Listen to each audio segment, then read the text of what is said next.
going to introduce Josh to all of you. Most of you probably know Josh. He's church planter of Lighthouse Church in Lakewood, Colorado. Did I get that right, Josh? Lakewood? Actually, we're in Denver proper now. We were in Lakewood for the first couple of years. Moved. Yeah. Okay. And he and his wife, Brianne, have 2 boys that are lively and Yes. So Josh, you were a Tabor grad, correct? Yep. As was Brianne. Mm-hmm. And I first met you were working at Mountain View Community Church for a period of time, just kind of an internship there. Yeah. And then you moved to Denver, went to Denver Seminary, and they actually allowed you to graduate from there, right? Yes, they did. Yeah, okay. Thankfully. So just go ahead and tell us what you have for us today. And everybody, if you would mute your mics, that'd really help a lot. One other thing, we have been on some recent Zoom calls where we have bombers come in and try to disrupt and all that kind of thing. We think we're pretty safe with this one, but if that starts to happen, then we'll try to deal with it. Okay? Great. All right. Thanks, Josh. Yeah, for sure. Just as a reminder, everybody, if you just joined in, go ahead and mute your mics, and then we'll do some Q&A stuff afterwards, but we might hear you breathe as you're watching or something goofy. So great. So I was contacted by Dawn and Lori last week about having a conversation about being a virtual church basically right now. So I think that all of us are a little shell-shocked into what's been going on recently and because of COVID. And, one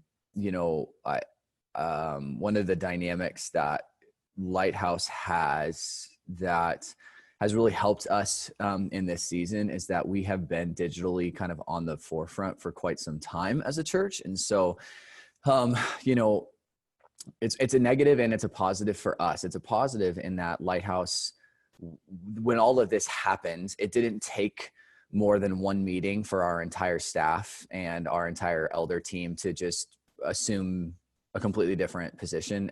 Theologically, we had to reevaluate what we really believed about meeting and community and communion and the purpose of our home group gatherings and all of that stuff. Like we had to genuinely process through theological issues, philosophical issues, but the biggest concern that I think almost every church and organization is having right now is how to stay fundamentally grounded in their core values, but being 100% virtual. I don't think that there's a single church in the country right now I've heard of churches that are meeting. Those are the individuals that are getting a lot of CNN time. And those are interesting characters to say the least. But, Lighthouse, we were poised to be able to respond well, in part because of the age of our church. So I want to give you guys some context to our church. So that way, as we talk, you're not discouraged, but you actually get the chance to brainstorm how your culture and your context can actually do basically virtual congregations well and love people well, create, revenue streams that may or may not work for your congregation. But giving you guys context to Lighthouse will help you understand where I'm coming from. So that way you can kind of filter that and go, okay, we're definitely not there, but at least we can take some principles. So Lighthouse Church is about 450 people. But the majority of our congregant body is either under the age of 30 or over the age of 55. So we do not attract older than millennials because families with kids that have middle schoolers and high schoolers are looking predominantly for churches that offer them a lot of services that Lighthouse just doesn't offer. The larger churches in our city, we have Red Rocks Church, which is like the 7th biggest church in the entire country. They're in Denver, 20,000 people. There's a lot of options there. And so there are people that will go they'll get whatever they want. And so at Lighthouse, oddly enough, we have older people who have children who are in their 20s and 30s that are coming to our church because they desperately want to be a part of a church that their children can come to. And they're kind of like, these, kind of like radical boomers and what we call old people at Lighthouse, but they're not. I mean, they're in their 50s. It's not old, but they are passionate about Jesus, excited about whatever we do. So we have that kind of odd dynamic. And then we have all these young people that live the media world. So Instagram, YouTube, Facebook, TikTok. You name it, our church is already on it, simply because the majority of our people are already on it. So from a context perspective, Lighthouse, we have always been creating content for specific platforms. We have always made videos specifically for YouTube, or we have always made videos specifically for Instagram, or post photos for Instagram. And so we were more poised, I think, than most churches were to respond. And yet, in the same breath of being able to say that, we still felt the complete shell shock of not being able to meet with our people, not being able to adequately pastor them, because we honestly, touch matters. Physically handing the bread to somebody in communion and sharing that with someone matters. There's actual, there's realities to that. So anyways, our context was ready for it, but the reality was that our culture wasn't. And I would assume that almost every single one of your churches or your ministries or organizations, simply from an emotional perspective, we're just not ready for the shift at all. And that's, I actually just listened to a podcast recently by a social psychologist, and they said that give it one more week and the reality will set in for every person's personality, whether they have been enjoying the lock-in or not. At this point, it only takes about 4 weeks for even the most introverted of people to feel like they forgot the last time they were hugged, or the last time they were touched, or it's going to happen. So that's a real reality. And so one of the things that I just wanted to do was share with you a little bit about some ideas that I think are really cross-cultural and can be cross-pollinated into different churches, that different mediums online can actually provide for you. I want to encourage you guys to avoid certain pitfalls that I've already seen a lot of churches and a lot of organizations jump in on just because it's available. Hopefully throughout this process, you guys can kind of come up with some of your own ideas. Then we can do some Q&A, which I would love to do, because then we can actually speak to your context, which would be great. So one of the very first things that a lot of people are not realizing right now is that you've got your big main players in the media world right now, and they're YouTube, which hopefully everybody knows what YouTube is. You've got Facebook. Facebook was initially not created to be a video platform. So it has video capability, but it was never actually originally intended to be that. They created video because people started using video on Facebook to hop them to YouTube, and YouTube is a competitor to Facebook. So Facebook had to, get up with the times. Then there's Instagram. Instagram used to be a completely autonomous social media platform until they were purchased by Facebook and got completely integrated with Facebook. And now they share a lot of features. And then from there, you've got some interesting, weird subset mediums. So you've got Zoom, which Zoom has been around forever. Skype, FaceTime. You've got Church Online, which was created by Life Church. And Life Church out in Oklahoma City created a church online platform. Actually, they built it, I think it was about 7 years ago, simply because they wanted to help churches do online church. And everybody thought, oh, these guys are ridiculous, and who would do online church? But all these big mega churches had been doing it for years. And so that platform was not actually created for what is happening now. It was created for bigger churches to do an online church service. That was the original intent, and it's a free service. And then from there, you've got smaller subsidiaries of these like larger companies and whatnot. You've got Google Hangouts. You've got Vimeo is basically a YouTube that has more privacy and can't be shared, and videos on Vimeo don't go viral. So you've got all of these worlds.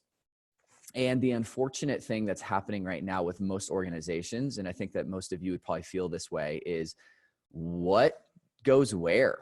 Like, what if you're creating content for your people, what's the best medium for that content? And that's a huge question that should be asked, because the algorithms for each website are actually drastically different.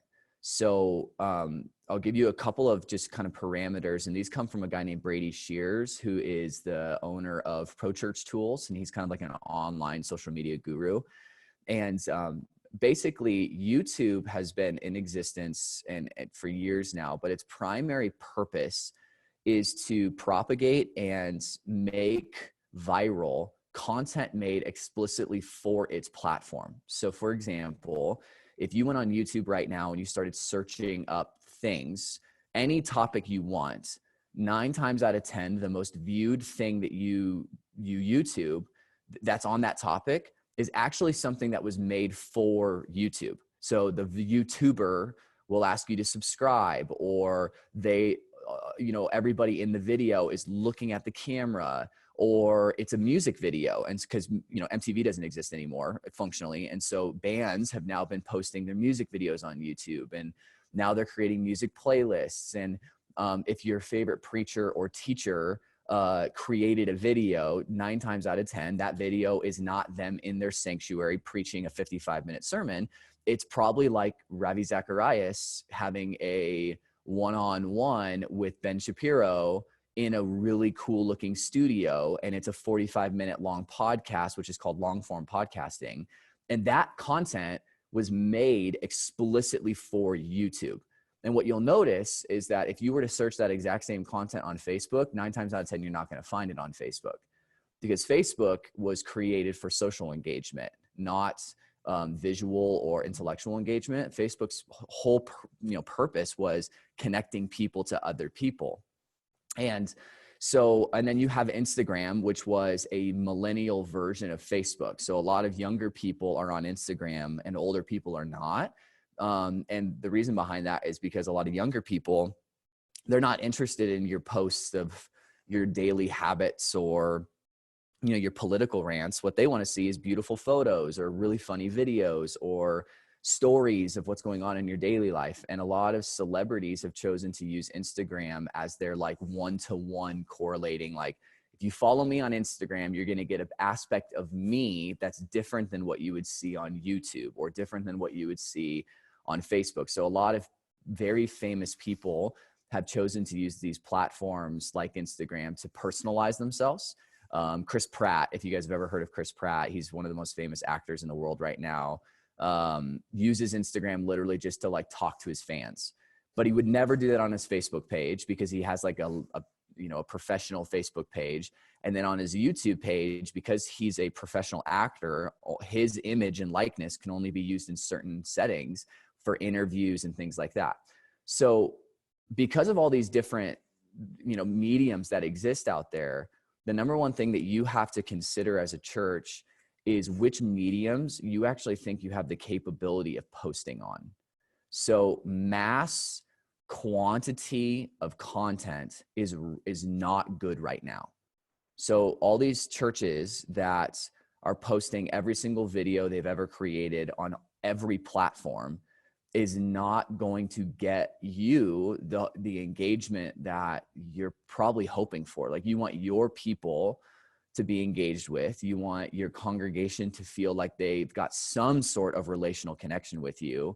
And if you're in a larger church, it's really hard to do that anyways on any given day of the week. And so the thing that like most churches I'm seeing are doing is that they're live feeding their services, which if you guys want to talk about that, I strongly discourage live feeding. The quality of content and the burden that it places on your pastoral staff and team to live stream can be completely revoked if you just film during the week and you take time to actually create something you're really proud of. But what I've seen happen is that churches are basically making a video and then they're posting that video on Facebook, they're posting it on YouTube, they're posting it on Instagram, they're posting it on Church Online platform or the churchplatform.com.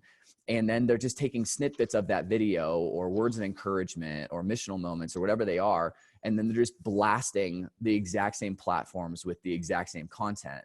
And so what you have happening is that Facebook and YouTube and Instagram don't like that you do that, because you're not actually creating what they made their platforms for. So you posting a hour and 15-minute service on YouTube that was not actually really originally intended for YouTube is not going to get any shares or likes or views because that's not what that platform was made for. Now, if you live stream to Facebook and people host watch parties and they're almost like sharing like a live video or a premiered video, that's a totally different ballgame, because that's what Facebook was meant for. That's meant for a connection. But YouTube was meant for a production. And so you end up running into issues where if all you're trying to do is just blast people with content, you're going to get yourself into a lot of trouble, just simply because your view counts will continue to decrease, and it'll actually discourage you. Because right now, I think that almost every church leader, every leader that I know that's in the university systems, they're trying to find out what's a win. Like, how many views count as what's a good view count? How long should someone be engaged? And does that actually count towards attendance and all of those things? And the problem with all of that is that if you have 17 views on YouTube, but then you had 1,000 views on Facebook, you're like, wow, we reached a ton of people. And it's like, well, actually Facebook only counts 3-second views and YouTube counts 5-minute engagements. And so if you're like, hey, we're reaching 2,000 people on Facebook, this is incredible, it's just not true at all. And so it's just hard to evaluate those things when you're just posting everywhere. So that being said, one of the things that I'm encouraging a lot of pastors in our city to do is to reevaluate every single thing that they're posting online and begin asking themselves the question, what is actually authentic to our culture? What's authentic to our church culture, our church family, our philosophical approaches to ministry? Like, you still have to ask the exact same questions that you would be asking this week during Holy Week. Like, what would your church do this week? Would you guys have a Maundy Thursday service? Would you have had a Palm Sunday service last week? Would you do a Good Friday worship night or a solemn kind of a event together? Or would you do nothing and just do a Sunday service or whatever it might be? Well, the exact same parameters and questions that you would ask your staff or your volunteers, like, hey, is this us? And does this hit our why? And are we effectively reaching our people? And what are we trying to communicate? All of those questions still have to be asked. And then the next thing that you have to ask, in addition to just those initial questions, you have to then ask the question, well, whatever we create, where is it going to go? So are we creating just a bunch of services, quote unquote, from our stage to make people feel like they're in the room? Well, then what you end up having is the conversation becomes, well, it should be everywhere. But the reality is that that's just not going to benefit you at all. In all likelihood, what would be most beneficial, let's do a case study on Easter Sunday. If you wanted to host a Easter service virtually that had music and it had teaching, and it had a kids element to it, the reality is that almost all of those elements, if not all three of them, can probably be cut up and probably posted individually, and more of your people would engage with it. More of your people would worship in the midst of the worship, and more of your people would listen to the sermon or the sermonette or whatever model you want to go with, if you chose to appropriately place that content. So I'll give you an example of what Lighthouse does, and then that way that you get some grounding on this. So right now, every single week at Lighthouse Church, we film 4 worship songs on Monday mornings. We pick songs that our church is not used to. So they are not classic Lighthouse favorites. They are actually like completely brand new songs that they've never heard before. And on Mondays and Fridays, or not Mondays and Fridays, Wednesdays and Fridays, we post on YouTube a video of just that song.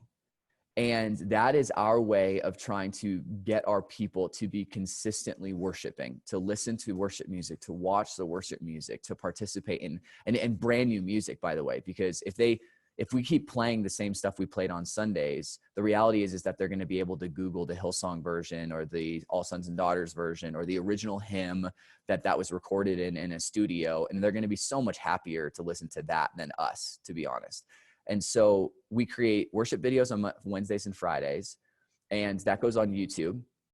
But then in the middle of the week, we have podcasts that we put out, which are conversations between our pastor of spiritual formation, her name is Shayna, and someone on our staff. And we talk about, like we do a Q&A time on Wednesday. So it's like a 25-minute Q&A. On Tuesdays and Thursdays, this conversation is a little bit more serious. Talk about theological issues. We talk about world issues. We talk about our favorite food. And that gets placed on our podcast feed because that's where most people listen to podcasts. And then we also post that to YouTube because YouTube, oddly enough, has become a podcast platform. But when it comes to our actual Sunday service, interestingly enough, we do not post anything about our Sunday service on our Instagram besides a reminder to people saying, hey, by the way, if you want to watch the Sunday service, go on YouTube, go on Facebook. And then what we do for our Sunday services is we do what's called premiering. So we take all of our pre-recorded content of worship, a sermon, and any extra elements that we may want to add. We compile that into a video and then we live feed it, but the video has already been recorded and uploaded, and it gets premiered to our people at specific times of the day on Saturday and Sunday. And if they want, they could go and listen to it on YouTube or watch it on YouTube. But on our Facebook, because that's where people can comment, that's where people can post likes, they can post prayer requests, they can do all of that. That's where we're actually posting our service content. So for us, we've kind of always had to ask the question, whatever we're doing, when we're finished creating it, where is it going to go on the internet? And what's the most effective place and medium and mode for it to go? And so that's kind of one of those things that, like, I think that most churches just are completely unaware of, is just where do you put stuff and what should you put out there? Another thing that I really wanted to bring up is that I'm noticing that there are a lot of churches throughout the country. I mean, it's happening in Denver too, where I think there's a very strange, weird burden to create Sundays as if Sundays were still continuing to happen. So I'm not certain. I don't know why this. I mean, so I'm only 31. So my mindset, obviously, I'm younger. If I was sitting in my living room, I would not want to watch my pastor preach to an empty room on the same stage that I know he's always preaches at, but he's like totally faking it. Like I wouldn't, it's so not authentic to the culture that my church would be, because I'm there in person. I know that pastor, and I know that them preaching on stage to a camera that's 37 feet away from him or her may be the strangest, goofiest, most inauthentic thing ever. And so I feel like there's a weird burden that a lot of churches have, because big churches can do it well, like mega churches, to assume, well, let's do worship as if people are in the room. And I would encourage you to completely destroy that view. I think that the best thing that you could possibly do is not do stuff on your stage, not do stuff as if it's a normal Sunday, because it's not normal. Like, no one in your church is in your room. They're not in the sanctuary. They're not in the worship center. They're in their homes, and they're probably watching with their family and their kids are being loud, and the oven's going off because they've got a quiche in the oven and they got, whatever.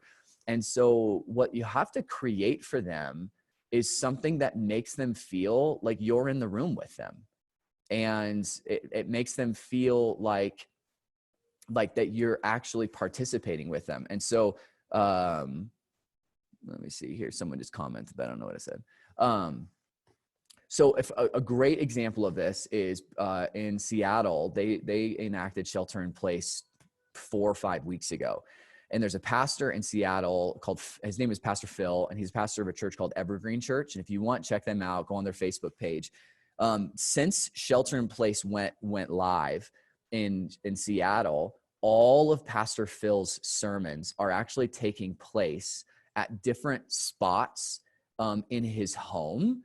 And he's literally like, so one of his sermons, it wasn't even a sermon. He cut it up into 3 different locations in his house, and his camera crew, which was literally a guy at his church with his iPhone, which, by the way, iPhones have amazing cameras on them.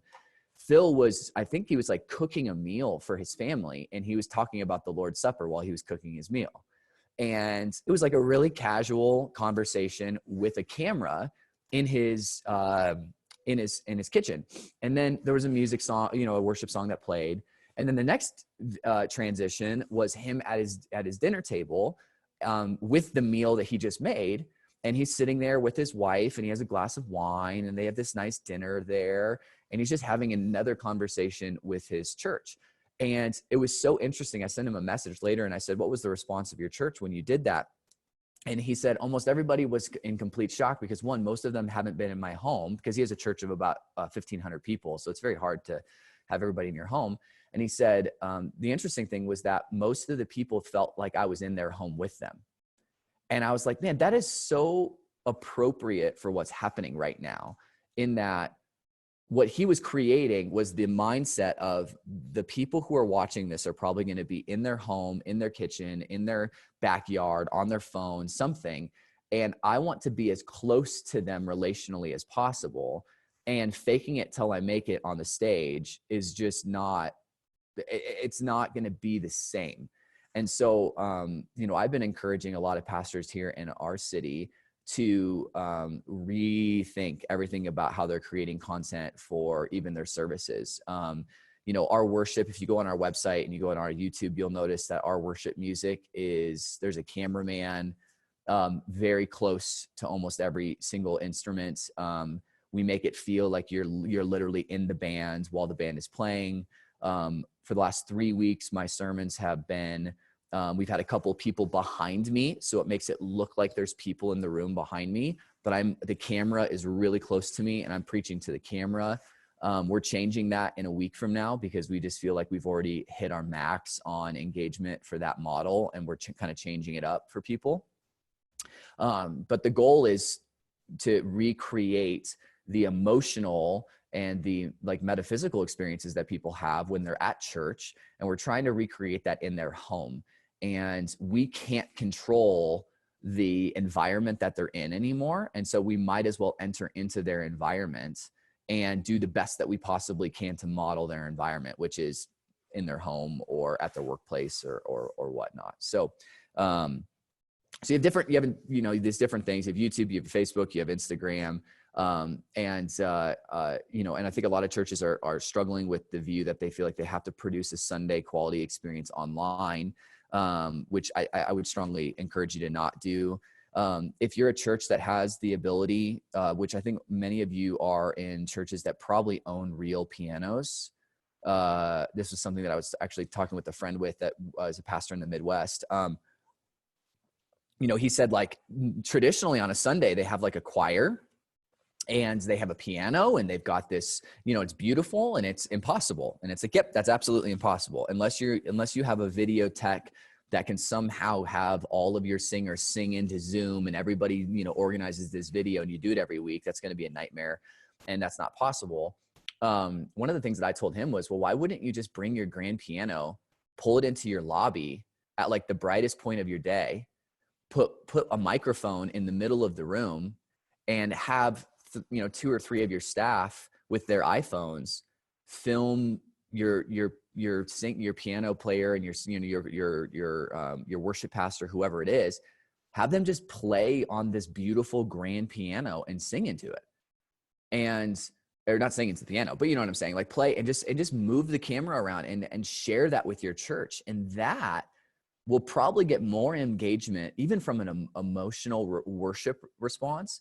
That will be more engaging to your people, because the camera will be close, because the audio will actually be good, because pianos are meant to be an acoustic instrument. Like they're actually built to be live. They're not built to be plugged into a program. That will have more worship engagement for your people than you putting your piano player on the stage and your acoustic guitarist and your drummer and you're trying to make it sound good for a computer and you're doing it live on your stage. It's like, don't do that. Just film the grand piano or film, 4 of your singers if they're, if shelter in place is going on, but you still have some people that are able to get out and about, have them stand 6 feet apart from each other and have a camera on each of them and have them sing a beautiful hymn. And as long as the lighting looks great, people will love that. Like they'll feel like, I know that person. And gosh, I always knew they sounded so good. Like I knew that tenor voice was spectacular. And then like the sermon stuff, I don't see why. I mean, I don't know if you guys remember when Rob Bell did his, they're called like Pneuma videos or something like that. Like Rob Bell, whatever your views of Rob Bell are irrelevant to this analogy. Rob Bell's Pneuma videos were him out and about, asking questions, talking about, and by the way, he's one of the best storytellers like on the planet. So that also helps him a lot. But he just walked around, told stories, shared cool new perspectives on stories of the gospel and ways to live out your Christian faith. And those things, before viral was even a thing, they went viral. Like every church on the planet was like in love with these Pneuma videos.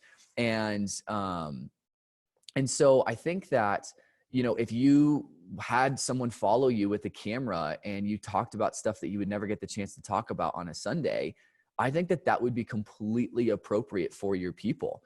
I think that it gives you a chance to go to the backyard of the church if you've got a community garden and start teaching about the parables of Jesus. And like Jesus talks all about throwing seeds out and planting seeds. And it's like, well, why not have a video of you planting seeds and showing people how to plant? And like, no one's expecting you to preach a phenomenal sermon to a camera, by the way. Even our church that's really good at video stuff, we've asked our elders and our staff, and they're just like, we're just really glad that there's some good videos out there. Like they're not expecting me to kill it in front of a camera. So I think that you just have to ask yourself the question, what fits with our culture? What can we do differently? I really want to encourage you to not try to model yourself after the biggest, best church in your city, because it's going to ruin your soul to try to like, for us, it's Red Rocks and Flatirons. Those are the 2 biggest churches in the city. And it's like, there are 18,000 people. Like we don't have booming cameras that are like flying in the midst of the room. And somehow they're still abiding by the lower than 10 number. And yet there's like 9 people on stage and 20 cameras. I don't understand how they're doing that. So it's just like, if you could be yourself as authentic as authentic as you can be, that's your best option there for sure. So, I'm actually going to look at these chat comments. I don't know if there's things going on here. Jeremy, I'm reading your comments, by the way. I don't know if you said things. One response that I've gotten from the church is that okay. So we could actually get into these in a couple minutes then, and we'll see.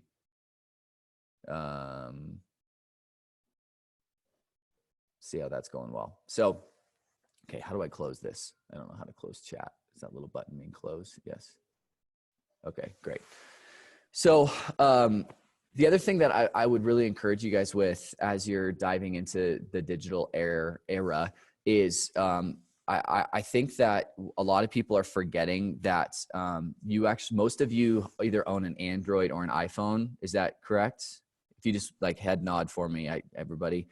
So so I have like the iPhone, I think it's like last year's iPhone. This camera is better than 90% of your cameras that you own at your church, if you own cameras. Like, the problem with video quality is not, do you have the actual capability to record? The biggest problem with cameras and quality is lighting. So you don't have to go out and spend $30,000 on cameras. These shoots in 4K, which means that they have more pixels and more pixel density than your TV does, unless you have a 4K TV, then great.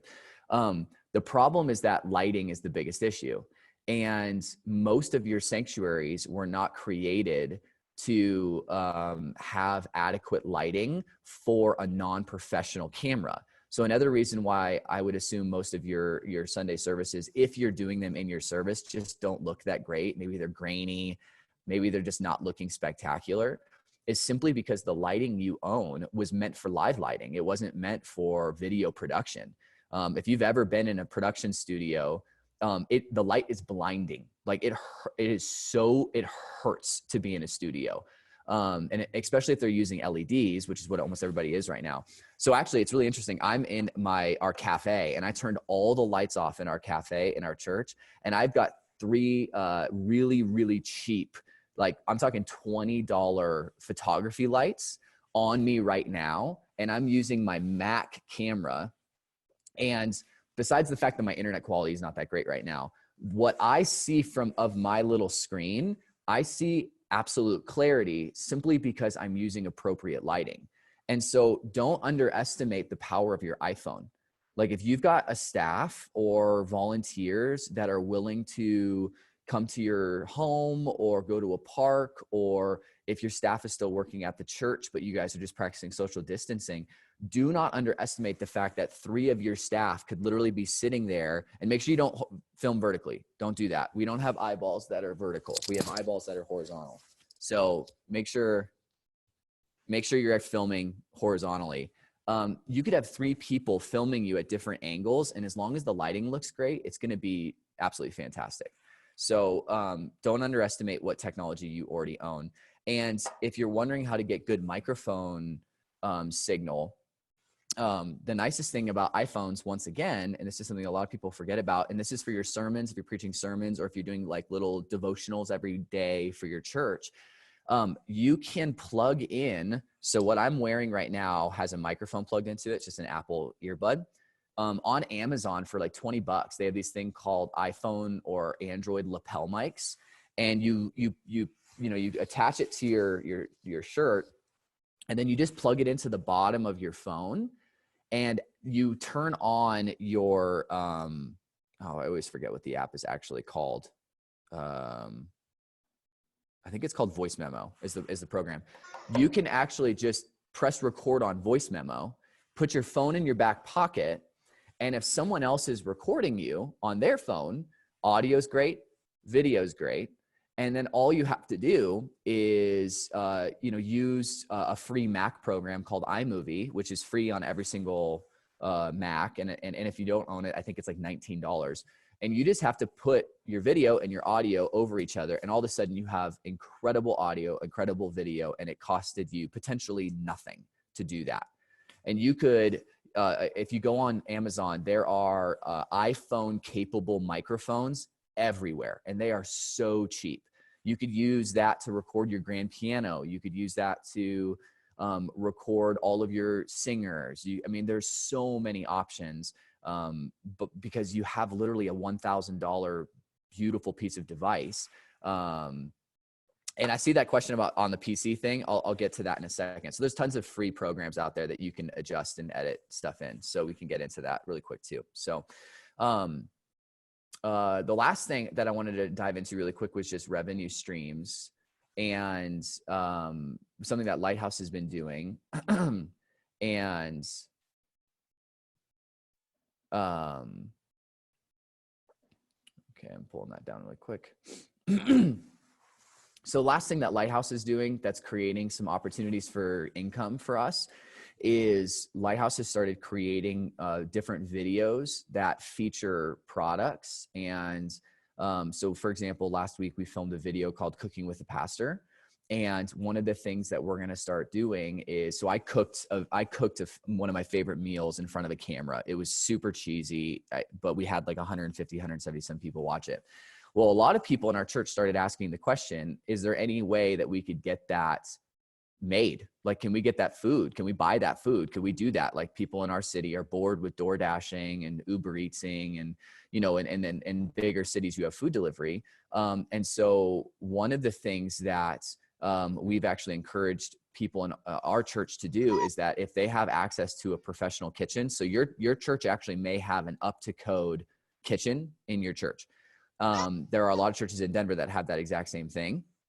One of the things that we're actually looking into is every video I create of food for our church, like ways that they can make cheeseburgers, ways that they can make their favorite Chick-fil-A if they don't live near a Chick-fil-A, things like that, is we're actually going to start next week using a professional kitchen and having people in our church order food, and people on our staff and will actually just deliver the food to them. Now, that is not a donation to people who are needy. We have a completely different benevolence fund for people who are hurting and in need of support. What we're trying to do is just find if people in our church are already purchasing food and ordering food and getting it delivered, one thing that we're doing is we're just going to make food and deliver it to people, and they could actually buy it. And so there's clever ways that you can find if your giving has decreased and you're trying your best to get people to give online, and you're trying your best to have people, give via check in the mail. Don't think only in terms of donations. Your church can find ways to create revenue streams. Just like for a lot of you have churches that have coffee bars that you have a suggested donation for a donut or a suggested donation for a cup of coffee. You could easily do that in a totally different way, as long as you use the appropriate medium, which could be YouTube or Facebook or something like that. So there's, different ways that you can kind of push for those types of things. So, Dawn, I wanted to give time for questions. So I went as fast as I possibly could. So I don't know if you want to ask questions or if you want me to sift through the chat or let people ask them individually. How do you want to roll with that? Some of you that have commented via chat, if you want to verbalize that, you can raise your hand via the participants screen. That doesn't work very well. Just raise your hand like this. That works better. Okay. And then unmute your mic and ask your question. This is Jeremy Jordan. Yeah. I'll just jump in. First of all, Josh, what you guys have done for worship, kudos to you guys. Like, it's a really, really well done thing. Yeah. And I think it's, if you guys haven't seen what Josh has done for their services, you need to check it out, because they've done a really, really nice job. I think it's created an authentic worship experience. And I liked, you being able to talk, still being around people. Yeah. What you're talking about, you've hit a home run with it. You've done a great job. So kudos there. One of the things I'm curious your thoughts. So I made the comment earlier, we're in a more traditionally minded church. It's not necessarily an old church. We have older people too. And I will say the number one comment was that it felt so good to have something at least feel a little bit normal. With that, we have been using the church online platform, and I'm curious your thoughts. Number one, the first couple of weeks, it was a struggle because church online got absolutely swamped. I think they had 15,000 churches subscribed over the past 7 years. They had 25,000 in the last 3 weeks that added to that. So they got totally overwhelmed. It's like we did it first Sunday, it crashed. Second Sunday, 3/4 of the people were fine, but one of their servers hit 100% capacity and it was a mess. But with that, we've been pushing everybody to that. We record ahead of time during the week. We've been doing a little bit more production stuff week by week, just to make it feel a little bit more polished. But the big thing we've heard from people is that allows people to interact and chat. And we're not a huge church, and it's been nice to pull everybody to one place at one time. And I'm curious your thoughts, because I know you're pushing premieres. I think you're doing 5-6 different times through the weekend. Where's that balance between making it really accessible, but then losing the community aspect? I just talked to somebody this morning saying this last Sunday when they joined and they could chat and they knew everybody was there. They said they just broke down crying. And I've heard that from probably about a half dozen people, old and young, saying, oh my word, the fact that we were actually all together at once, chatting back and forth, like people were just crying because it's the first time they felt some sense of community over the last couple of weeks. Absolutely. Yeah. So I think, you're hitting the nail on the head for why that platform was created. So Church Online was created by Life Church because they wanted to create online campuses so people could actually take ownership of their church family in a virtual way. So there's a couple of negatives to Church Online, and then there are immeasurable positives that don't work for Lighthouse, but have worked for other churches. So one, Lighthouse has multiple services. And our people do not, they don't take ownership of their service. So we have never had people just say, oh, I'm a 9 a.m.er, I'm an 11 a.m.er, I'm a 5 p.m.er. They don't do that. It's Colorado. And so the average attendance is 2 per month. And it's just whenever they feel comfortable going. So for us to create Church Online, well, one, we knew the servers were going to go down. So we have friends that work at a company called Summit Integrated, and Summit Integrated did all the install for Life Church. And they were like, it's not going to handle it. Like, there's no way. So don't do it. And so we avoided it because we were like, Facebook will not crash, but that will. So we don't have a culture where people are used to the same people in the same room every Sunday, no matter what. And our people are used to accessing the data. If we publish something, they're used to just jumping in whenever. So that created for us a non-need for Church Online. Now, for your church and for a lot of churches that have single services, or the church is just, it's very community driven via people, not just community driven, but like community everything, like to the point where people know everybody's business almost. Sometimes it's not healthy. A church like that absolutely needs a platform where they see someone's name and they go, oh, they're here. Like, that matters to them. And so I'm not against Church Online. I do think, though, that there are too many churches jumping on it simply because it's an online platform, and they're not realizing that if 90% of your church is already on Facebook, you can get the exact same experience as Church Online. Comments come in. You can send prayer requests. It shows who's watching. The only negative is that it's not all at one moment in the way that Church Online is doing it. And so it's really you have to audit where your people are at. And if you think the majority of your people are willing to go to your website to click on Church Online, but they're maybe not willing to go on Facebook, or they're like, I don't use Facebook that way, then by all means, Church Online is the way to go. The bigger churches are using it simply because it's always been their platform to begin with. But you're going to run the risk almost every single week for the next, I'd say 8 weeks of their servers may crash because it's a free service. Life Church is just pumping their own money into that, and it's very generous of them. But the reality is that free stuff isn't as good as Facebook or YouTube. They can't run ads on your church's online platform. So they're not making money on you. You know what I mean? So, but yeah, there's a church up here in Evergreen, just north of us, and their church did Church Online, and they averaged like 182 on Sundays, and they had about 165 people tune in. And it was like, that's a win, 100%. That's absolutely right. But the moment that's the platform you use, I would discourage you to use any other platform, because if it's working for your people, then use the mediums of YouTube and Facebook for other things. Use that for your pastoral messages of encouragement, or use that for, your worship videos, or just a video of you playing with your kids and you're like, I'm freaking bored, and I decided to go a little crazy, and I bought a roll of toilet paper and I TP'd my own house because I wanted to stick it to the man.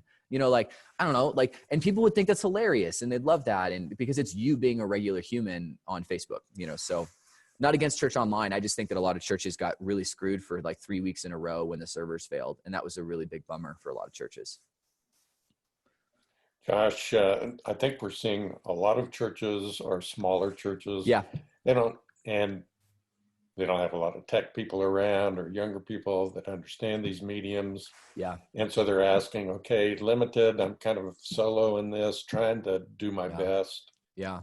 What do I put where? What's most important? And, we have rural churches on here. We have small urban churches on here, but I think a lot of those kinds of questions right now.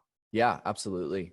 So I think that, again, this is why context is so important. So if the majority of your church, if you don't really know what the mediums are for, then it's a pretty high likelihood that your church also doesn't know what the mediums are for. So if most of your congregation is not on YouTube every day, then you probably don't need to post on YouTube. Because the higher priority is caring for your people. In this season, I'm not so certain that there's a bunch of lost people Googling churches to watch an online service.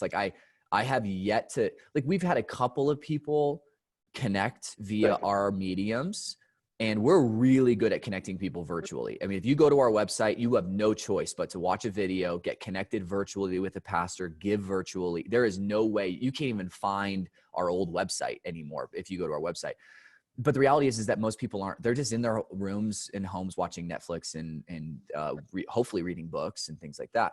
So I would say if you're rural or even urban, and it's just your people aren't on those mediums, then find the one medium that your church is actually on. And so if your church congregation, and I would venture to guess, even the most rural of churches, most people have Facebook, because most people who are in rural churches are either older, or they've lived in that town for a little while. And maybe, like for Tabor, for example, friends of mine that live in Hillsboro right now still own Facebook because they want to be connected with all the people outside of the world. And so outside of Tabor. And so I would say that even if you're rural, there's a pretty high likelihood that people are still on Facebook. And so you should try to use Facebook as your medium.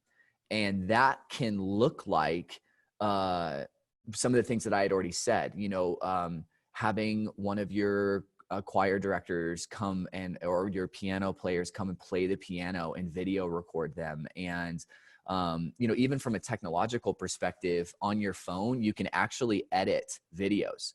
So if you have an iPhone, and I can't speak to Android, but if you plug in one of those microphones, I advised you to, I was like, hey, go to Amazon and buy even a cheap little microphone to plug in. If you video recorded, your piano player playing a beautiful, very well-known hymn that your church loves, you can cut and edit and cut the video really short and do it just right. And then you can upload that to Facebook automatically. And so you don't need great technology to post to where your people are. The thing Josh, that let me break in here, because there's some comments about, and Jamie, you may want to verbalize it, about YouTube still being something that probably everybody on the screen can do. Yes. So Jamie, you want to just say what you were thinking? I think that's a good point. I was just speaking to the fact that Joshua, I don't know which you go by. Josh. Yeah, I don't know why. I don't know you personally. Yeah, Josh. Josh, you're just mentioning YouTube is created as a video platform. So, if you've got productions or videos, it's a good place to house your video. Mm-hmm. Even if you have people who are not going to YouTube, if you don't have a channel already, they are free, correct?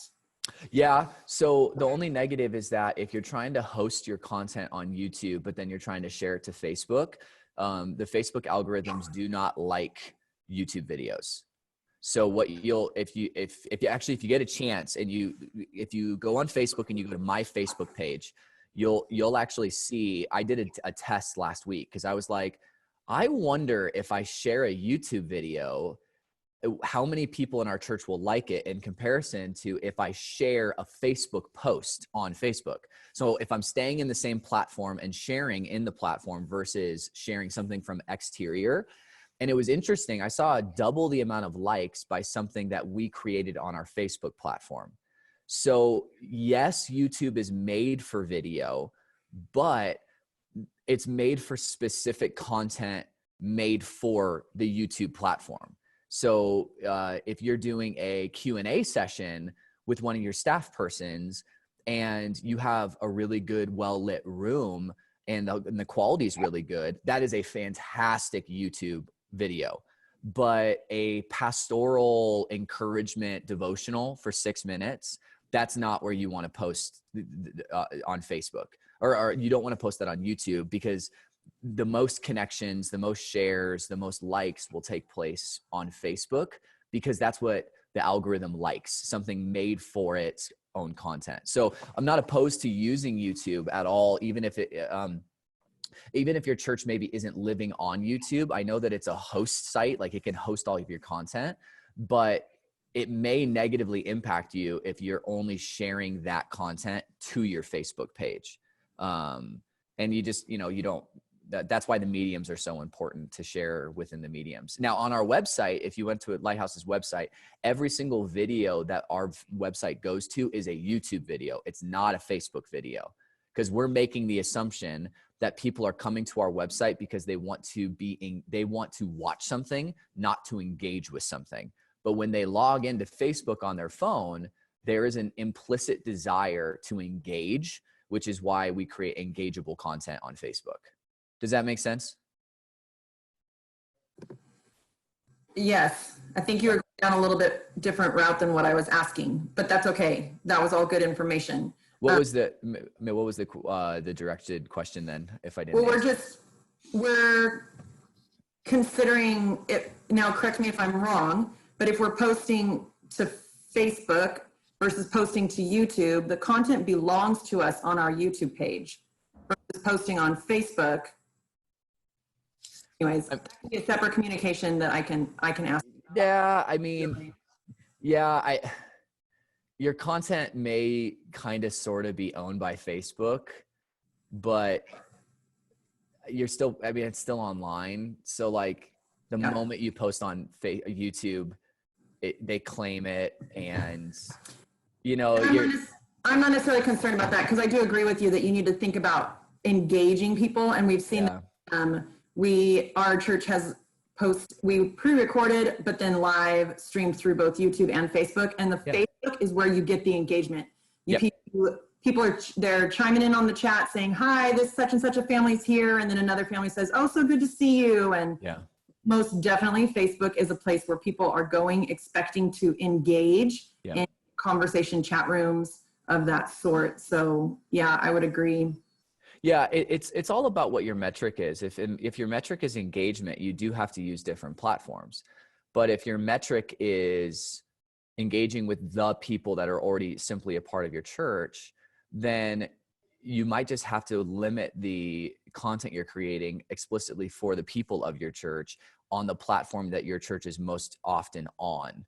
And if your church is most often on Facebook, you want to do your best to create content for those people. And although YouTube is wonderful for a lot of ways, again, the church is a engagement center. And so if we can create as much engagement as possible on any video, that's the most ideal. But again, Lighthouse, if you go to our website, we are creating content that is not meant to be engaged with. So and that's our YouTube content.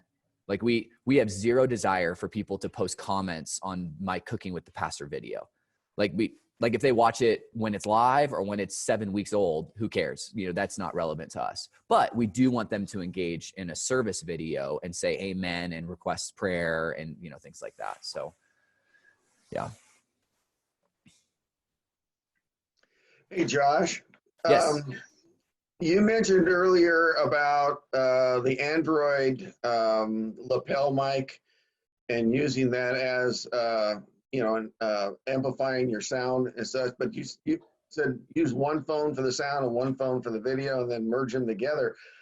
If you use the Android mic, doesn't enhance the sound of the phone you're using to video?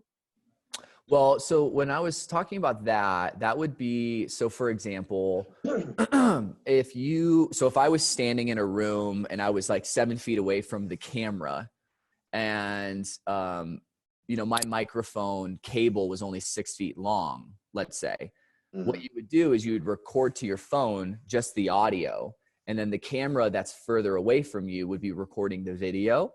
And then in some programs, like on Mac, which is iMovie, it's really easy to line up the audio and video. Now, what you're talking about is if you have your phone and your phone is, maybe you have a super long cable, you can actually just have your camera positioned really like in a perfect spot and have a microphone run from your lapel down to the floor. No one sees it, runs all the way up to your camera or to your phone. And if you press record on the video, it will actually capture audio and video together. And then you don't have to edit at all. So that is a great option. If you're trying to get more than one camera angle though, that's when you get into the problem. Like if you want, it's like, for example, when I use the grand piano idea, if you want one camera really far away from the piano, because that makes the whole shot look really beautiful, and then you have one person walking around while the piano player is playing, you're going to have to integrate two videos. And then that's when you run into the issue that I talked about of needing a program like that. I've been doing recording at church like you have been, and I find it super uncomfortable. Yep. And because there's nobody there. No, it's so horrible. I was thinking about the possibility of doing it, different places, and, it'd be handheld, like 3 or 4 feet away and stuff like that. So if the lapel mic, the cordless lapel mic would help the audio in one phone that close, and I'm reducing the technology as much as I possibly can, because I'm not a tech guy. So I just wondering if the Android lapel mic would enhance the sound for that kind of recording. Yeah, it would actually completely stop using its own microphone, and it would only use the one that's attached to your shirt. That would be as if you were speaking into a microphone on a Sunday. So it would be fantastic audio. The only thing I would encourage you with is don't handhold it. So if you can spend $8 and buy a phone tripod, and then it just it can lift itself up and then clamp on your phone. Yeah. And make sure you do not have it facing you. Make sure it's faced away from you. So you don't want to see your screen. The camera on every single phone out there right now, the front camera is worse than the back camera. So I know that's a little bit weird, which means that there you go. Tim's got a great one right there. So Tim's on my top left. I don't know if you guys are grid screened or not, but Tim's got a tripod iPhone holder thing. So it's really uncomfortable to speak into a phone when you can't see yourself. But the problem when you're looking at yourself is you're using the worst camera that you have. You really need somebody behind the camera setting it up, or maybe you putting like a pillow, behind you, and you kind of angling the camera at the pillow, and then you go sit there, but this is the back of your camera is the back camera is the best one. So that's what you'd want to do. But your audio would be spectacular. You just need to make sure you buy a corded lapel microphone that's made for phones. And I just bought one last week because I wanted to do some videos at my house, and I didn't want to burden our video production team with more audio stuff. And it was like $23. It was super cheap. Well, that's kind of what I was thinking about. So those are good too, Tim. Yeah. Something like that instead of trying to do the at church things, because I even heard one pastor that I follow from another town. He had the people send pictures of them, and they blew them up and put them in the pews. Yeah. I'm like, nah, we're not doing that. In a couple of weeks, we're actually going to have people in our church send photos of their family, and we're going to put it on. We have a huge projection screen on our stage. So ours goes the whole width of our stage, and it's behind the preacher and the band. And I'm actually going to preach to a camera, but I'm going to have photos of all 400 people in our church behind me on this big screen. Oh, that's cool. Yeah. And it's just, cool ways for people to, Thank you. Great so question. Josh, let me pray for everybody, and then if you need to go, you can. Josh, can you hang on another 15 minutes for Q&A? I got all the time in the world, guys. Okay. So Lord, just lots going on with everybody on the screen, and I pray for them. I pray, Lord, you give them energy and perseverance and just wisdom in knowing how to proceed with some of the stuff we've talked about today, and with their church. Lord, we have a lot of needs that our individual churches have. Sometimes we don't even know how to meet those needs when we can't be hands-on. So we need your wisdom for that as well. How do we do certain things So Lord, we thank you for technology. Help us to use it well, and maybe even be willing to break outside the box a little bit, to think differently. It's all about you, Lord, your kingdom. We still want to serve you. And so I thank you for these servants that are here on the screen today. In the name of Jesus, we pray. Amen. Amen. You need Thank to you. go. We'll see you If later. you want to stay on, Josh will still answer some questions. Yep. Thanks, everybody. Tim, you got a question? No? Okay. Just saying goodbye. All right.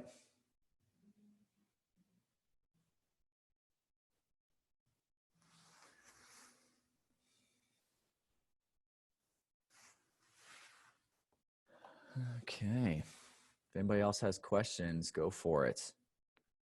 Josh, this is Mark Isaac. I'm on here as New Life Community. Sorry, I rushed in late and You're good. I grabbed my pastor email sign in instead of the other one. So, Cece, is she on here? No, she's dropped out already. Anyway, one of the things we've been talking about, this is really canceled churches, I think on the 15th, March 15th, first time we canceled out. So we've been putting stuff out there, you know. We have both radio with our first traditional service. We also have, we've launched, refreshed our Facebook page, so the YouTube, Instagram. We've also put our stuff on Right Now Media, so our church has been using that in classes, so they can access our videos straight off of that if they want. So lots of different platforms. And we've been meeting, John, we've got a fellow who works for Multiply in our church who does all the videography. So he can't travel his own. So he's doing a lot of that stuff for us on Facebook. But we're looking at, okay, so we've ramped up really quick. Now we've been refining, realize, hey, we need some better equipment probably. We've been using some iPhones and that's great and all that kind of stuff. But our second service guy has been doing cell phone choirs, cell phone band. Yeah. 3 different cities, pulling it all together. And so just having a lot of fun with that. It's not, it's a little crazy, but they're young. And what we're looking at now is to say, okay, the next step. So where are we moving to with all this? So we have been reaching more people. We've been in a lot of interactions with people that I think haven't been going anywhere. Right. The question is, what kind of church will we be going forward? And when I look at your website, I think, okay, you're lighthousechurch.tv. Yeah. You're making an intentional missional shift that way. I'm just curious, any advice on a church that's trying to reach out more to its community? Yeah. Where to move in this direction? The one thing that we're talking about as a staff is that we're thinking in 3-week segments. Yep. So that we have a couple of psychiatrists that work that go to our church. And so we have a great opportunity to ask people, like, how do people think? Like, how do people think in group settings and group think, but also individually? And most people process through in 3 to 4 week sections, which is more often than not in months. That's just kind of how humans work. And so what we have really dedicated ourselves to doing is creating models of sustainability that are only 4 weeks long. So if we have one idea, we're only going to do it for 4 weeks in a row, simply because we want our people to not become comfortable with whatever we're creating, because we don't believe that what we are creating is actually meant to be comfortable. This is not a good season. Like, this is an uncomfortable season. This is a lamentful, sad, annoying, anger-filled season. Like, none of us like what's happening. And so as a church, our elders and our staff have felt a burden to meet our people where they are at, but also shepherd them towards where they should be, which means creating a holy discontentment in them in this season. And so every 4 weeks, we are changing what we're doing. So our worship videos starting next week are not going to be the same. Our preaching is going to look different.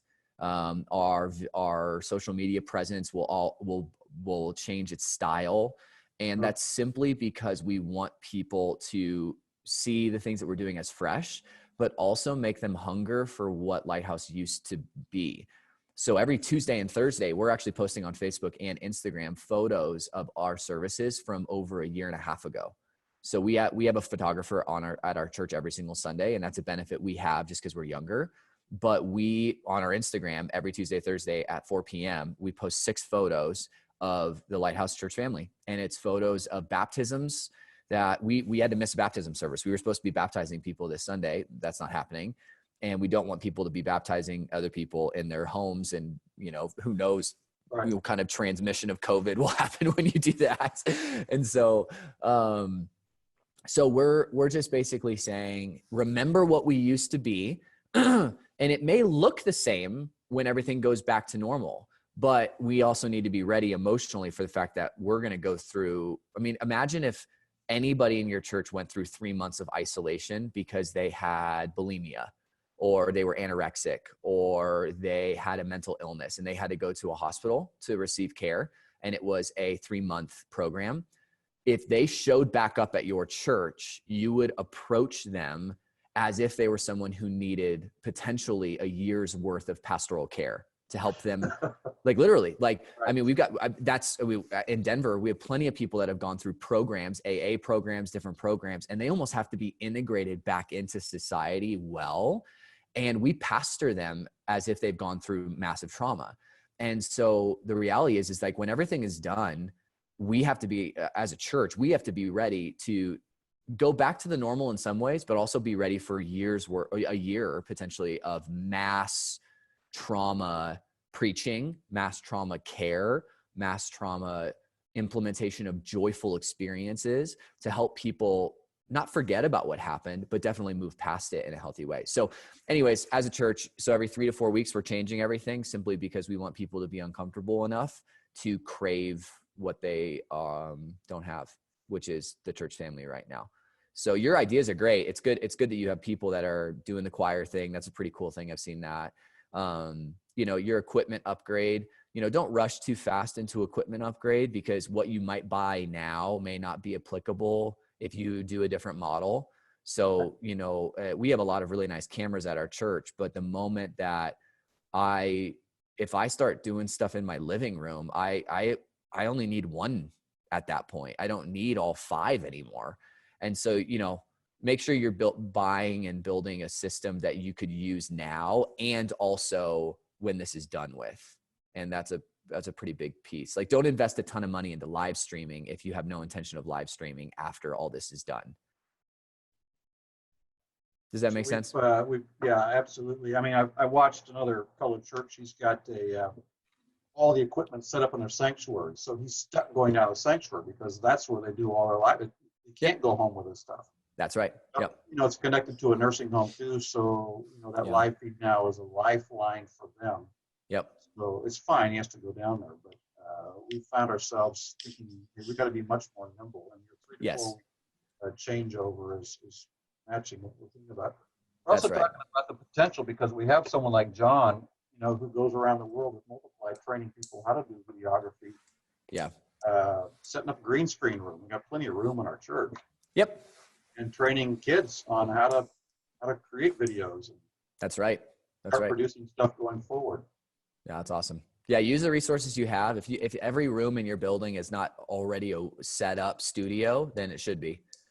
Because I'm just change it up, mix it up, have some fun. Our sanctuary has been completely destroyed. We took everything down. Sorry, Chris Glanzer, if you're listening. And Chris helped us install a lot of it. But we literally just took it all apart because we were like, let's redo it, because now we need this video stuff and these light bars and everything needs to be different. So if you're nimble, you'll be able to shift every single time something new happens. So that's good. Yeah, good. Thanks. Yeah. Hi, Samuel from Indiana. Yeah. Thank you, Josh, for the great insight, and it's great to see you, everybody. Nobody's sick here. Everybody's okay. So good. Thank God. First thing, I hope this nightmare would end soon, and we don't have to do this digital thing. Not at least for other permanent base. Yeah. I just want to I just have a quick question on your thoughts about Zoom. I know this is not something you would recommend, but I try to use it. Like, take this example that the way we are interacting now.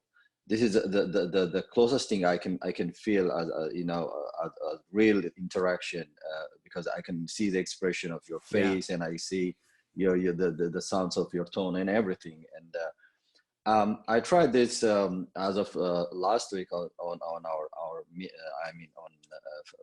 me streaming from our sanctuary and having everybody on our computer facing them on the computer. Yep. And it didn't feel as weird it used to be, like because I could see everybody, and I could see the amens, and I whenever I lead them to a certain passage in the scripture, and then I see them working their way in their Bible, which makes me really feel connected to them. Totally. And I felt really better, because in fact there was after we finished, there was a person who had a prayer request, and everybody, I let everybody interact with each other, how they're coping with the situation. And that was a very, very encouraging moment, and the feedback that I get was really nice. And I know it's difficult for a church of 500 and 1,000 to do it that way, but I don't know if this is something you would recommend for a smaller church, so that they have this. Well, for smaller churches, for sure. I mean, our home groups, are about 35 people, which would be most small churches, and so our home groups are doing that. They're having Zoom meetings together. So I don't think that the model is inappropriate or not correct. I think one thing that you could think about outside of the box with your model is that there's a church here in the Colorado Springs, called New Life Church. They used to be one of the biggest churches in the country. It used to be Ted Haggard's church back in the day. They're 18,000 people. And what they have on their website is people can actually join a Zoom meeting before the service. So before a video of the service goes live, they actually call it the virtual lobby. And so like 100 people or 20 people or 30 people will join a virtual lobby, and they'll almost and they're telling people, grab a cup of coffee, pull up, click on the Zoom link, join our virtual lobby, and let's all talk and virtually hug and connect and pray. And if you do that 30, 45 minutes before your service video, you may get all of that personal interaction that you're really longing for, but you may not actually have to sacrifice on still creating maybe a good sermon video content or a good worship content. And so I thought we're not doing that, because our home groups, we've got like 80% of our churches in home groups, and they're getting connected with regularly on Zoom. But if we had a low engagement on our small group model, like New Life does, just because they're so big, we would do that. We would do virtual lobbies. And so I think that you're doing it functionally just for your service. The only thing that I would consider, if I were you, was your model of church, the way you're doing it, if it's via Zoom, is a little bit, that makes it very hard for a new person who's interested in your church to join. So the only thing from a missional perspective you have to ask yourself is, if this is a season where we get to reach the most people we've ever been able to reach digitally, you want to make sure you don't create an accidental barrier by making something almost too intimate. And so if you preaching to 30 or 40 or 50 people on a screen feels great for you, it may feel tremendously awkward for a brand new family or person who just logged in. And the model of doing a lobby before and then a video after might help alleviate. But then again, I don't know your context, and I'm not really sure, how many new people are logging in and stuff. So I truly understand what you're saying. And what we're trying to do is, we're trying to create small devotionals in the middle, and we usually post them in our website so that people could share it with them. And then maybe, I don't know, the Zoom schedule thing could help, with posting the schedule time, and then people who visit the website or maybe other platform, social media platform, could log in straight to that meeting when it's actually. But I really feel like the fact that at a given moment on Sunday, even if we don't gather together, Sunday did not, it didn't disappear. It's still there, and we need to observe it, whether from our household or whether in the church. That's what my conviction is. So yeah, absolutely. I really like even the fact that they were, trying to get themselves together, try to, get ready to engage, and it shows that they are, making effort to absolutely. That's the element that I was really So that's into awesome. Zoom. Yeah, Josh, one of the main things I hear you saying is it has to work within your context, whatever you do. Yeah, and absolutely. you have to figure that out. But probably have way too many of us that aren't thinking that through real well. Yeah. Would you agree with that? Oh, absolutely. Yeah. Yeah. I mean, it's unfortunate. I think it's not, it's the reality of like the imminent need is always going to dominate creativity. So if you're rushed and you're learning on the fly, to think innovatively is incredibly difficult. And so I'm not shocked that a lot of churches and a lot of pastors are struggling to be creative in how to reach their people. I think that, I've actually started setting aside Thursdays. I take 2 hours on Thursdays to come up with creative ideas for the future, because if I don't, I'm so overwhelmed with the immediacy of what is happening that I'm not even thinking about what music can look like in a month. I mean, everybody's saying April 30th, but the NBA commissioner just came out saying, we're hoping that maybe by the end of June, we might start testing our players. And I'm like, wait a second, that's like mass gathering converse. Like, we're not talking about like shelter in place. We're talking about, above 250 or above 100 people gatherings may not be open until at the end of June. That's a really realistic view. Well, then I need to be thinking really creatively every week, giving energy to my creativity, researching my creativity, and also being authentic to my culture. Exactly what you just said. There are certain things Lighthouse Church is not capable of doing. And we cannot afford to all of a sudden try to act like the biggest church in town or that super small home group oriented church. It's not us, and it'll hurt us in the long run if we don't, if we're not authentic to our culture, and we're also not just persistently thinking creatively. So we got some. Anybody else? Any questions?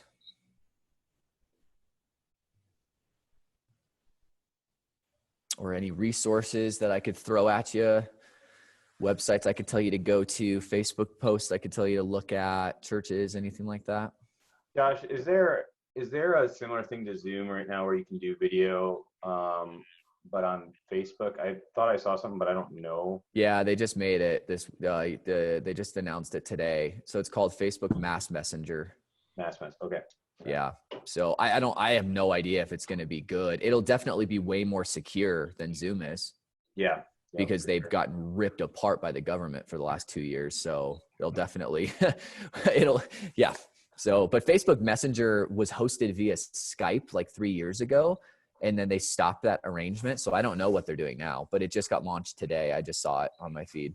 Okay. I thought I saw something pop up, but I couldn't remember exactly. So. Yeah. It's through their Messenger app. Yep.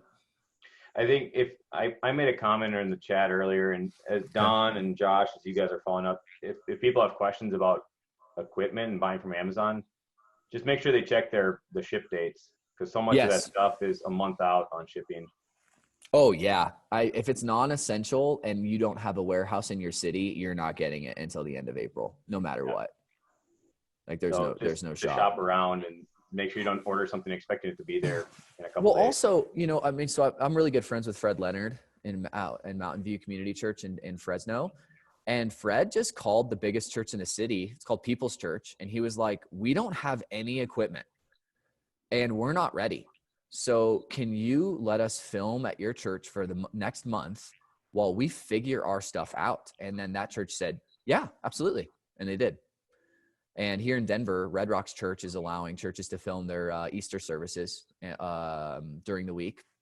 So don't be afraid to ask a church in the area, even if they're like a couple hours away. I mean, maybe they'll meet you halfway and you can spray down their microphones with Lysol and share them. I don't know, but there's going to be somebody who owns equipment. You just got to find out where they're at, and ask them. Hey, Josh. Yes. Hey, Phil. I was curious if you have seen, since we started this, a decline, steady viewership, or an increase on your online viewership. It's been going down. Yeah, it's not novel anymore. So, our people loved it week 1 because they were like, what? Like, we get Lighthouse worship like online? And it sounded really, really, really good. And our video was impeccable. And then like week 2, they were like, oh, it's Lighthouse online. And week 3. So yeah, I mean, we're seeing decline, but we're also this is so weird. And we don't know how to process this data yet. We're seeing now that week 3 has been posted and we post 5 videos during the week that have nothing to do with Sundays. They're completely autonomous podcast and cooking with pastors and worship music. We're noticing that our oldest videos that were produced when COVID first started are actually retroactively now gaining attraction. So it's like there's a decline in immediate engagement. Like within the first, let's say 36 hours of a video being posted, it's dramatically decreasing. And yet, as a video sits longer on YouTube, not Facebook. So Facebook, their algorithms are, if someone doesn't watch it in the first 24 hours, you're never going to see it again. Like that's not how they work. But all of a sudden, we're starting to see people go back to old videos and watch them. And now that we have, I think on our YouTube, if you actually get the chance to go to our YouTube, we've got 3 kids videos, like 8 worship videos and full services. Our worship videos, our oldest ones, are getting more and more traction because people are choosing to, like, while at work or while at home, they're actually listening to the Lighthouse music playlist, and it's just like going now. So because we've created enough content, we've created a almost like binge worthy amount of content that's actually redemptive, and it's not just like junk on, it's not Tiger King on Netflix, right? So I think that's a big one. Also, our long form podcast, we just filmed one yesterday. We did an hour and a half of video and audio on science and faith and epistemology. And it's an hour and a half. And the last time I filmed a Shapecast, which is what we call it, I filmed one last week. It got like 190 some views, and it was an hour and 15-minute podcast. And people literally are watching me talk to my pastor Shayna. Like, I don't understand how that's entertaining, but they like it, so. And that one's not live. That one's pre-recorded. Everything is pre-recorded. We do nothing live. Yeah. Well, actually, that's not true. We do a live prayer meeting on Fridays at 1 p.m. and we get about 185 people that join that. Okay. Yeah. And are you with your worship, are you doing video licensing for that broadcast? You don't have to. You just can't monetize it. Yeah, it's impossible. Well, the copyrights are owned by the copyright owners, right? So if you post on Facebook or YouTube and you post a song that someone else knows, there will be ads that run on your video. But that's just called Creative Commons licensing. And so your CCLI license would be if you were playing actual recordings of Hillsong as like your pre-service music, that's when you can get in trouble for stuff like that. But your band covering music doesn't matter at all. It just means you can't make money on it. Thank you. Yeah. Anybody else? Questions at all? Good stuff, Josh. Thank you so much. Yeah. I'm liking what you're doing, Josh. I'm watching you from afar. I appreciate it. And yeah, your thoughts today have been really good. So thank you. Yeah, absolutely. Well, I mean, as best you guys can, I mean, if you get on our YouTube, you'll see a lot of what we create, and that may just inspire you enough to think about things a little bit. And so, check that out. there is a Facebook page called Church Creatives, I think is what it's called. And people are posting comments and questions every single day on that Facebook page. They're asking, how do I film this? Or how does this look? Or what? And people are responding immediately. So, you know, if you can get on a forum or a you know, a Facebook group and just ask questions, you know, that's a great place to start. You know, and to be honest, I think a lot of churches could probably borrow from other churches equipment wise, but you know, it just takes asking and reaching out too. So yeah. Also, Don, I don't know if everybody has my email, but if they need it, they could just email me their questions, and I'd be happy to, you know, when I have time during the week. I'm sure I could probably either set up a phone call with someone or just reply back with the basic question. You know, I can do that for people too. Okay. Is it okay if Lori sends out your email to the people who are registered for this? Yeah, Okay. for sure. Yeah, I mean, I think the one thing I would just tell Lori that if she sends it out, you know, make sure that like if people before they send me a question, just make sure that they like research it, because I may just end up telling them to just like, hey, that's a really easy question, just Google it really quick. But if it's Yeah. I mean, you know, but if it's a really good question, like, hey, we're thinking about doing this idea, what do you think? Then I would love to brainstorm with people on stuff like that, you know.